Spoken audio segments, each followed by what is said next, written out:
shirkadda Baraka Insurance oo qayb ka ahayd daafurka caymiska gaadiidka Somaliland oo maanta ka qabsoomay caasimadda Hargeysa waxa ay bulshada ugu bushaareeyeen inay u hayaan adeegyo hufan oo tayo leh oo ay ka helayaan gobol kasta oo Somaliland waxaana ay sheegeen in gobolada Somaliland ay xafiisyo ku leeyihiin.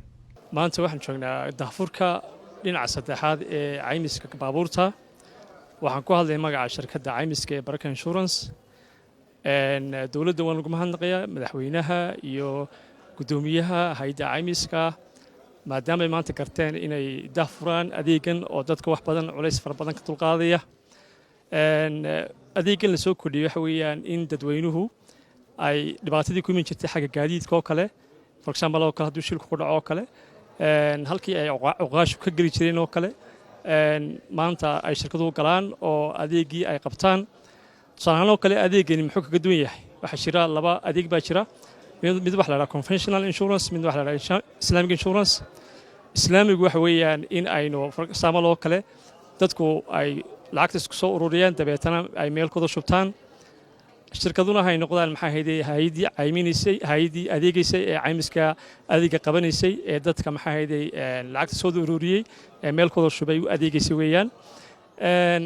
marka noocan maanta la daafur waxa weeyaan waa third party oo ah yani qofka darawalkii wax uu geysto in la caymiyo waxa uu geysan kara waxa weeye waa nood iyo noolba for example oo gaariga wax noqon kara dad baa ku dhiman kara. marka adeegani culays fara badan buu ka qaaday dadweynaha waana waa qayb ka mid ah dawladnimadeennii oo hirgashay waanan soo dhaweynaynaa haddaan nahay Baraka Insurance adeegyadan bixino kaas ayaa kow ka ah. waxa kale ka mid ah adeegyadan bixino health insurance oo ah inaynu adeega caafimaadka bixino.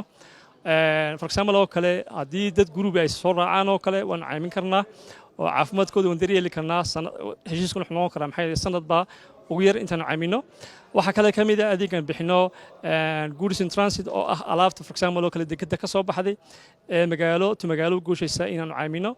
waxa kale ka mid ah qofku markuu safrayo ee dibadda u baxayo kale in la weydiinayo caymis safar. marka travel insurance laftigeeda waa adeega waan bixinaa. waxaan kale bixinaa qofku markuu shaqada ku jiro dhibaatada soo gaadha inta shaqadu ku jiro caymiskeedii.